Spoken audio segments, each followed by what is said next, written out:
Friends, कैसे हैं आप सभी। दोस्तों टॉप 10 क्वेश्चंस लेकर आई हूँ, तो काफी इंपॉर्टेंट। तो सबसे पहले बात करते हैं भारतीय संविधान के किस आर्टिकल के अंतर्गत वित्त आयोग का गठन किया गया है। तो इंडियन कॉन्स्टिट्यूशन के किस आर्टिकल के तहत वित्त आयोग यानी फाइनेंस कमीशन का गठन किया गया है।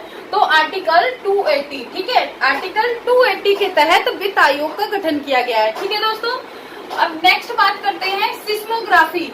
सिस्मोग्राफी किसे मापने के लिए इसको यूज किया जाता है, यानी सिस्मोग्राफी का यूज किस लिए किया जाता है।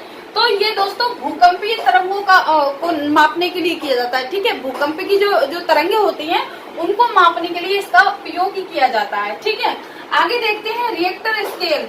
रिएक्टर स्केल का उपयोग किसके मापने के लिए किया जाता है। तो भूकंप की तीव्रता, ठीक है, भूकंप की तीव्रता को मापते हैं। कैसे देखते हैं, कैसे मापते हैं, तो रिएक्टर स्केल के द्वारा उसको मापते हैं। जैसे 2.2 या 2.3, 2.7 है ना। तो ये जो अलग अलग लेवल के जो भूकंप आते हैं, अर्थ क्यूब जो आते हैं, तो उसकी तीव्रता जो है, तीव्रता का हमें कैसे पता चलता है, वो रिएक्टर स्केल के थ्रू हमें पता चलता है। ठीक है, तो सबसे हाईएस्ट जैसे माना जाता है तो 7 या 9 या 10 जो भूकंप जो आता है वो एकदम बहुत ज्यादा विनाशकारी जो होता है, तो उसकी जो तीव्रता जो नापते हैं वो तो रिएक्टर स्केल के माध्यम से मापते हैं। ठीक है, नेक्स्ट देखते हैं सिंधु सभ्यता का पत्तन नगर यानी बंदरगाह कौन सा था।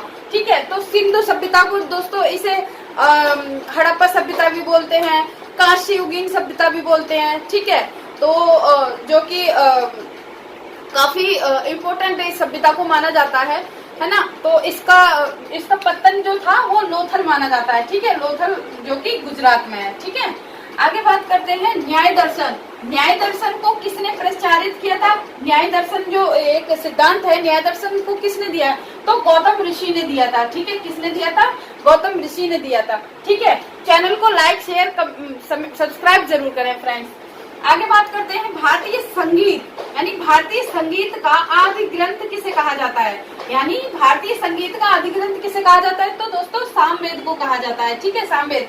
तो हमारे वेद कितने हैं, वेद 4 प्रकार के। ठीक है, ऋग्वेद, सामवेद, यजुर्वेद और अथर्ववेद। तो 4 तरह के जो वेद हैं, उसमें तीसरे नंबर का जो वेद है ना, भारतीय संगीत का आदि ग्रंथ जो कहा जाता है वो सामवेद को कहा जाता है। ठीक है, तो वेदों की रचना कितने साल पुरानी मानी जाती है, तो 3500 साल पुरानी इस वेदों की रचना की गई थी। ठीक है, ऋषियों के द्वारा।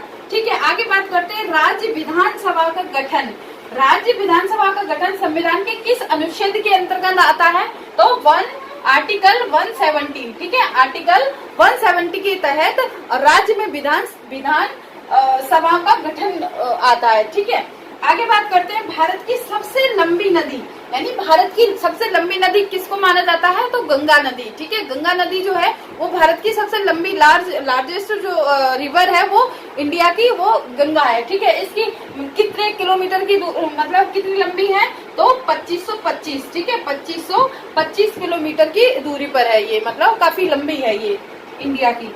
आगे बात करते हैं भारत में सबसे ऊंची पर्वत श्रेणी जो बोलते हैं, जो ऊंची चोटी जो माना जाता है वो किसको माना जाता है, गॉडविन ऑस्टिन। ठीक है, गॉडविन ऑस्टिन को ही दोस्तों K2 के नाम से भी जाना जाता है। ठीक है, आगे बात करते हैं कि भारतीय संविधान के किस अनुच्छेद में अस्पृश्यता का अंत संबंधी प्रावधान किया गया है। मतलब अस्पृश्यता यानी अबॉलिशन ऑफ अनटचेबिलिटी किस आर्टिकल के अंतर्गत आता है, तो आर्टिकल 17 में आता है। ठीक है, आर्टिकल 17।